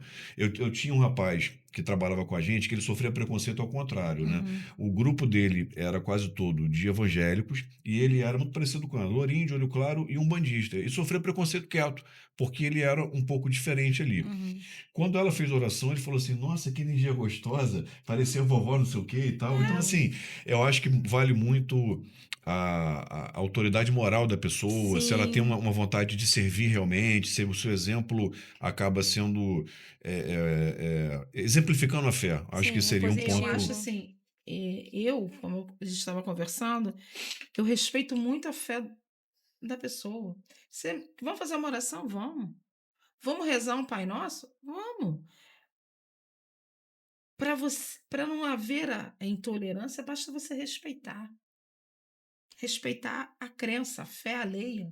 Cada um no seu quadrado e a gente vive muito bem. É verdade. Vamos jogar para o lado do direito, né? A gente falou em decisões judiciais, a gente falou também STF, como os tribunais têm concebido, enxergado a questão da intolerância no plano jurídico, né? Falou-se aqui de umas decisões ainda tímidas, né? Tem alguma coisa do STF também a respeito? O Supremo Tribunal Federal, em 2017, eu já sou, nesse ponto, eu só adoro a pesquisa, né? Essa é. Em Isso é Essa. 2017, acadêmico, né? Ele é. em 2017, o Supremo Tribunal Federal, ele assentou uma discussão que a gente chama de, o que chamou de se abate religioso, né? Ah, sim. Que é o sacrifício que é exercido em religiões como a de matriz africana. Por isso que eu falei como a de matriz africana, porque tem outras religiões que exercem o sacrifício, né? E o Supremo Tribunal pacificou o entendimento de que é legítimo o sacrifício de animais para usos litúrgicos, né? Porque houve uma proposição à época através de uma representação de constitucionalidade devido a uma alteração do Código Estadual de Meio Ambiente do Rio Grande do Sul. Falando do Sul, né? Mas O Sul isso trazendo repercussão geral nesse sentido. Por quê? Porque um dos estados que mais possuem povos que cultuam de matriz africana É o é a região sul. sul. é a região sul. Por incrível que pareça. Primeiro é o Nordeste com relação à Bahia e Salvador. Segundo lugar Não é o é a Rio de região Janeiro? sul. Não é o Rio de Não, Janeiro. não, é o É o sul. O sul. sul, tanto, mas existe, eles são assim, tem uma ascendência muito forte de matriz africana, mas eles não gostam que haja mistura, nem de Salvador e nem do Rio de Janeiro. Eu faço um parêntese aqui da escadinha, né? Quando a gente vê começa a liturgia vindo de Salvador, ou pelo menos o começo, né, da liturgia vindo de Salvador, por exemplo, eu começo a escadinha, dizendo que todo mundo vai descendo um pouquinho. Aí passa no Centro-Oeste, depois desce ali um pouquinho no Espírito Santo. Quando chega lá do Sul, Tanto que no já mudou sul, muita coisa, né? Então algumas exatamente, coisas elas vão. tanto que no sul, né, não se diz candomblé, né, se diz batuque. No Sul tem variações interessantes, né? Mas voltando à questão do Supremo Tribunal Federal, ele pacificou esse entendimento. E aí, com a alteração que eu comentei em 2023, também pacificou o entendimento de que racismo e injúria racial estão equiparados e também são imprescritíveis. Uhum. É um marco também interessante de uma ação afirmativa que coloca no mesmo patamar por uma certa razão. Porque uma coisa eu tô aqui entre amigos porque eu tô falando através de um coletivo. A outra coisa eu tô de frente apenas com o Egito. Né? Sim. Porque aí fica meio que aquela coisa, né? A palavra da vítima contra a palavra do acusado e vice-versa. Né? E a natureza jurídica. Mas a gente eu acho que a gente evoluiu bastante. Eu que já estou aí nessa militância aí na intolerância, no próprio racismo, né? A primeira sentença de condenação de racismo aqui em Niterói é minha.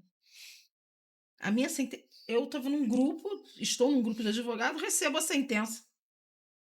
Eu falei, gente, é meu cliente. André, essa sentença é sua? Eu falei, não, minha não, né? Do meu cliente, mas fui eu que fiz o processo. Aí, essa é a primeira sentença. Aí o juiz o juiz dar a sentença foi assim, quase um parto. É. Mas aí a gente conseguiu. Hoje a gente consegue boas sentenças punitivas e boas sentenças nível indenizatório Indenizatórias. também, entendeu? Aí a pessoa fica assim, pô, né? Ih, aconteceu, aconteceu. E sabe o que que é curioso? Você olhar assim, por exemplo, se você for fazer um paralelo entre as condenações no âmbito da justiça comum, né? Elas são inferiores, por exemplo, às decisões da Justiça do Trabalho. A Justiça do Trabalho, por incrível que pareça, É punitivo. ela é bastante punitiva. Ela tem um patamar que varia de 20 a 50 mil reais quando a gente está falando de alguma coisa envolvendo preconceito ou discriminação. É curioso demais. Então, assim, o teto, veja, eu tenho algumas reticências sobre alguns assuntos envolvendo até mesmo critérios punitivos, pedagógicos, como é que o juiz fez, porque eu ainda percebo ainda muito uma coisa que eu estava falando, a gente falando vindo, né, Camila? Sim. Ainda o uso indireto da questão do mero aborrecimento. Sim. Não que o mero aborrecimento seja um fato não isso, mas às vezes a narrativa do relatório, a forma pelo qual o juiz ele se posiciona através de uma cártula, às vezes ele pode estar diminuindo um fato. Né? Ele entende o marco regulatório, ou melhor, eu não vou dizer que ele entende o marco regulatório, porque não é todo juiz que está preparado, porque se a gente for olhar 92 cidades do estado, o cara que está julgando em tal cara, ele tem uma sentença aqui para fazer de racismo religioso, mas também tem uma questão de ordem tributária que ele tem que fazer. Sim. Então, assim, de maneira dinâmica, nós temos um quantitativo interessante. O próprio CNJ já levantou, salvo engano, em 24 a 25, nós temos dentro do Brasil 177 mil processos aproximadamente que envolvem os assuntos de racismo ou derivados dele. Né? Com relação ao critério de dano moral, eu particularmente não ainda parei para fazer uma pesquisa, mas quando eu terminei a graduação, eu fiz uma pesquisa à época para entender mais ou menos o parâmetro decisório. As decisões, por exemplo, falecida mãe Palmira de Inhaçã, que é do Axel Afonjá, né?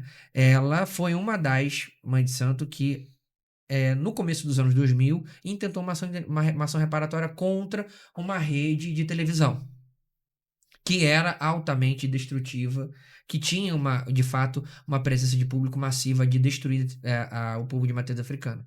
E ela conseguiu essa sentença condenatória num valor extremamente alto. Se não me engano, na época era 20 mil reais. Isso no começo dos anos 2000, sem se virar nos anos até 2010. Hoje Então, seria uns cento e...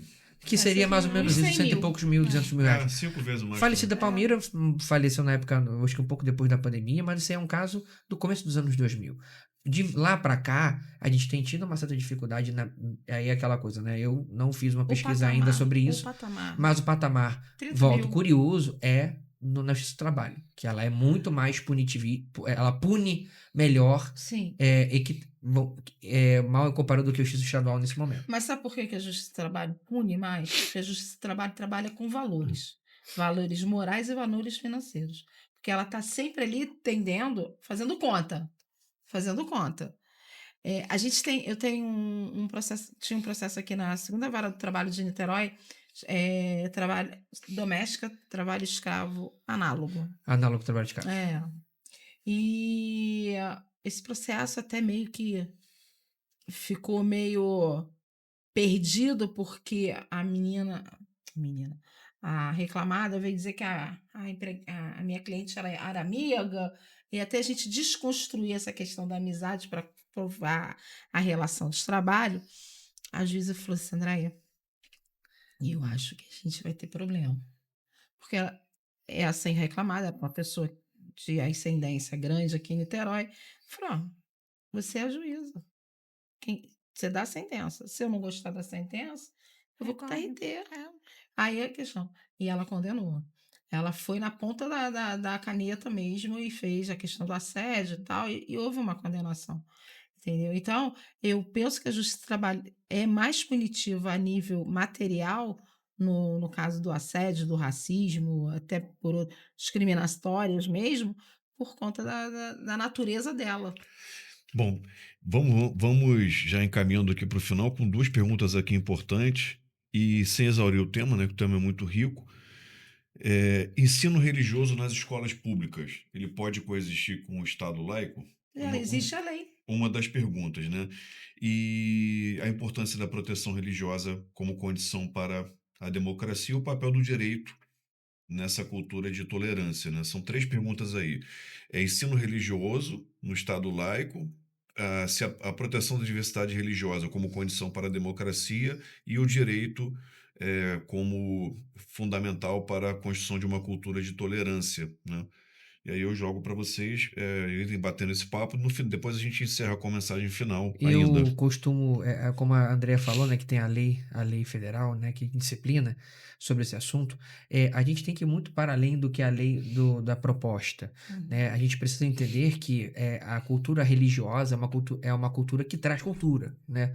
Até um pouco ambíguo, Redundante. é redundante dizer, mas é uma cultura que traz cultura. Sim. E a gente precisa dar, não vou dizer que dar a César o que é de César, esse ditado, mas qual foi o incentivo sobre isso? Ditado não é bíblico. Então, dar a César o que é de E a César. Deus o que é de Deus. Então, pela simples razão de que quando você implementa a questão de história dos povos africanos, ameríndios e qualquer outra forma, isso está enriquecendo a identidade da nação.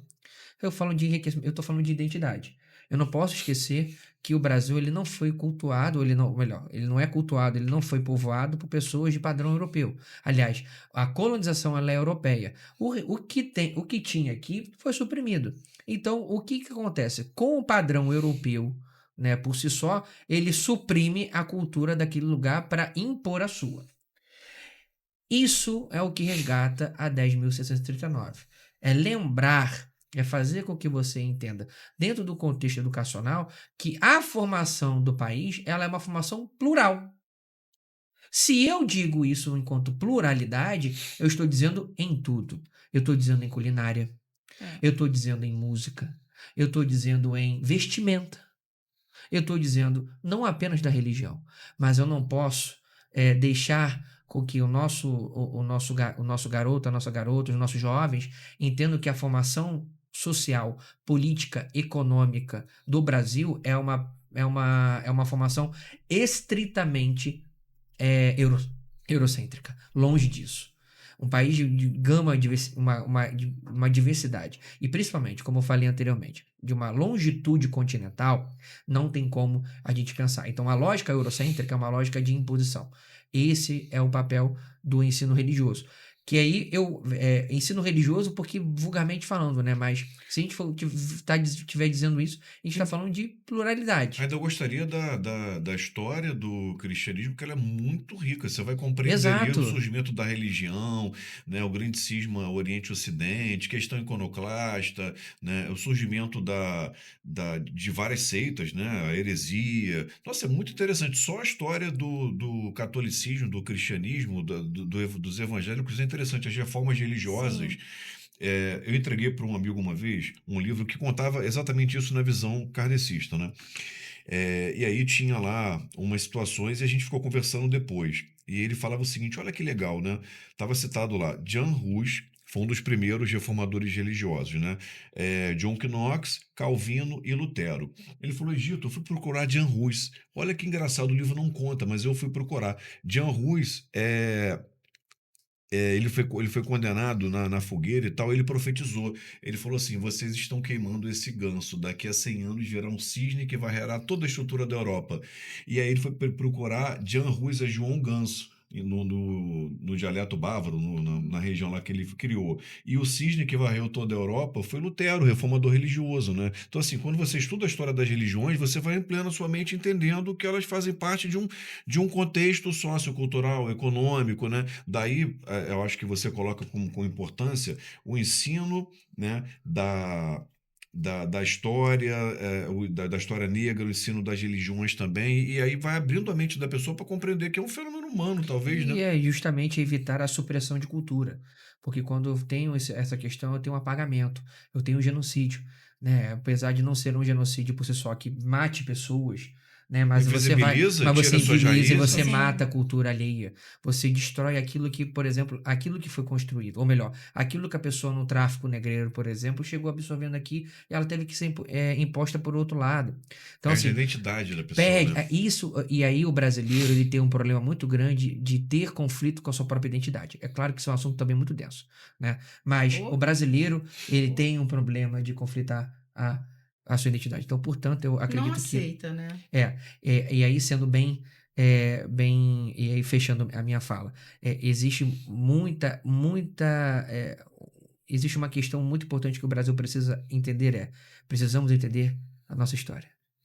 Precisamos entender de onde viemos, o que estamos fazendo e para onde nós Nós vamos. vamos. E aí eu deixo aqui um recado para os nossos queridos seguidores, né? Já vou, eu acho que eu tô meio que Não, pulando. deixa a mensagem final. Pode já Acelera, final? acelera, Então beleza. acelera. Deixa a Então, beleza. mensagem final, Então é mensagem isso. final para depois, que ainda tem mais uma rodada. Fomento de educação. Eu já deixei então a minha Eu também concordo sobre com isso. você, Luiz. Eu acho que a religião, né, naquela questão de ser cultura, você conhecer, né, para você até optar para qual você vai querer seguir.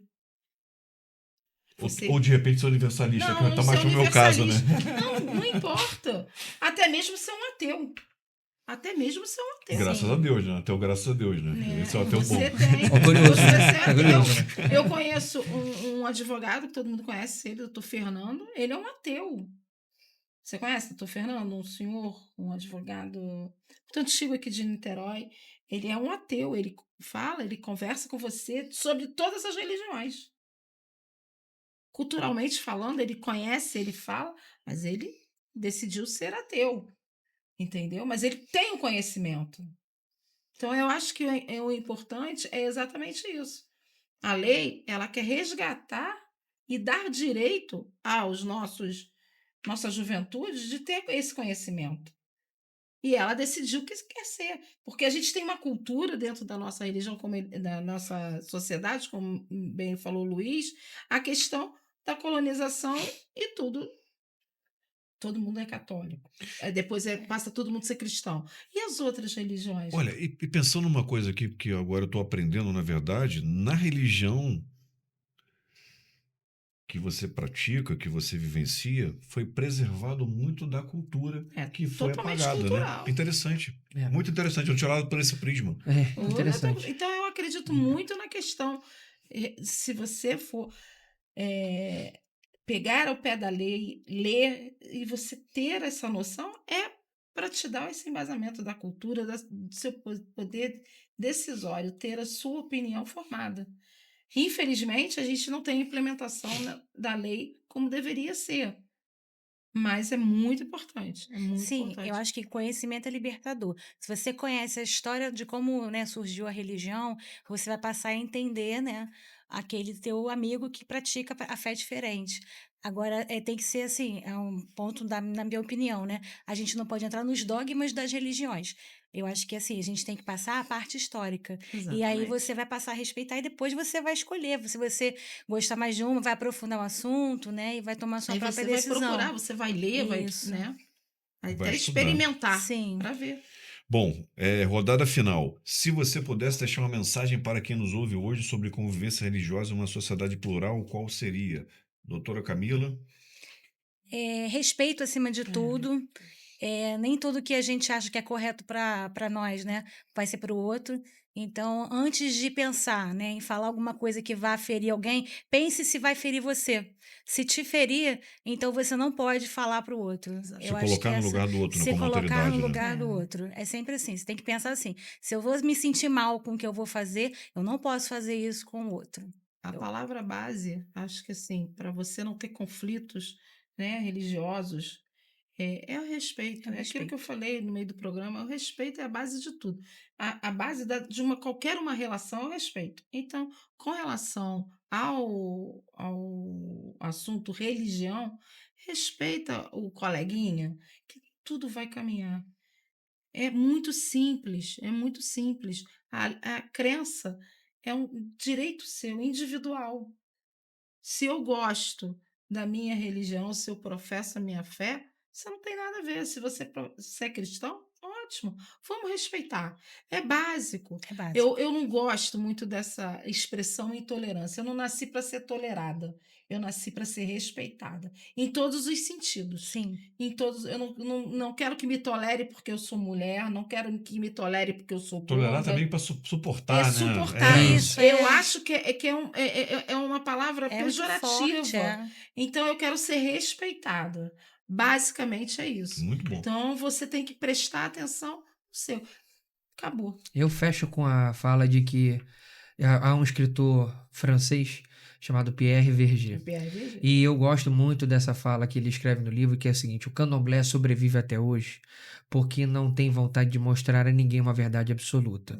E aí, dentro de uma apresentação que eu fiz há poucos dias, entre você escolher a ciência e a religião, escolha sempre fazer o bem. Então, Exatamente. esse é o Exatamente. ponto, Perfeito. esse é o ponto nodal. PRVG, né? Para quem é do candomblé, é um dos escritores, um francês que a esposa dele morreu há pouco tempo, né? É introdutório, a gente deixa para os seguidores aqui. Vai procurar, Egito, obrigado, vai viu? ler. Tem E muita olha, coisa. eu estou lembrando aqui de duas mensagens, né, do nosso modelo e guia da humanidade, né? E nós tivemos vários modelos e guias, separar para olhar, grandes mestres que vieram em Sim. vários lugares, em vários momentos históricos, né? E exemplificaram ali a fé, um caminho de bondade, um caminho de compreensão e tolerância. Quem está comigo ajunta, quem não está espalha, né? Então vamos É. congregar, acho que essa é a primeira É isso. palavra, né? Sim. E no final dos tempos, homens de todos os povos, as tribos, raças e credos, né, andarão lado a lado. Então acho que essa é a palavra principal para a gente eu fechar uso aqui. muito o termo aquilombar. Vamos aquilombar, vamos aprender juntos, vamos caminhar. Se você não conhece, vai procurar saber, entendeu? Isso. Muito bom. Então, vamos dar as mãos todos nós, né, para uma sociedade de mais convivência, mais tolerância. Senhores, senhoras, muito obrigado aí Obrigada a pela você. Obrigada a presença. você pela Aprendi muito. oportunidade. E acho que foi o podcast mais longevo que a gente já teve até aqui. É mesmo? Foi, Obrigado. foi. Tinha muita gente querendo falar, entendeu? De todos os lados, né? É uma coisa que eu digo que falar de religião para mim eu não sou tão racional quanto ele. Eu sou mais Emotiva. emotiva. Não, É. eu sou. E eu digo para você, me dá um prazer de falar da minha cultura religiosa, porque eu vivencio isso. Então eu gosto muito. E eu acho que as pessoas têm que vivenciar para tirar suas conclusões. Eu acho que esse tema tinha que ser muito mais discutido dentro da ordem. Mas, enfim, vamos Eu encerrar concordo. aqui. Olha, Obrigado. agradecer aos nossos patrocinadores, se ele puder colocar aqui, RT Negócios, plano de saúde com desconto para advogados, 40% no valor do seu plano, cashback para a advocacia, membros do judiciário, @rt.negócios, 21 97347 5232. Perazoli Advogados, 20 anos de história na área criminal, especializado em Direito Penal e Econômico, Tribunal do Júri. CBEPJUR, pós-graduação na área jurídica, especialize-se em Direito Previdenciário, Militar, Trabalhista, Imobiliário ou Condominial. Francisco Egito Advogados Associados, especialistas em Direito Imobiliário e Condominial. Queridos, encerramos aqui nosso 24º episódio do programa Ação Jurídica, cujo tema foi Liberdade de Crença e Culto, Diversidade Religiosa e seus aspectos na sociedade, com Andréa Kramer, doutora Camila Gonçalves, doutor Luiz Felipe de Paula. Muito obrigado, um abraço enorme e até a Agradeço próxima. também. Agradeço. Obrigada, Até a gente. próxima. Obrigado, Tchau. gente. Top!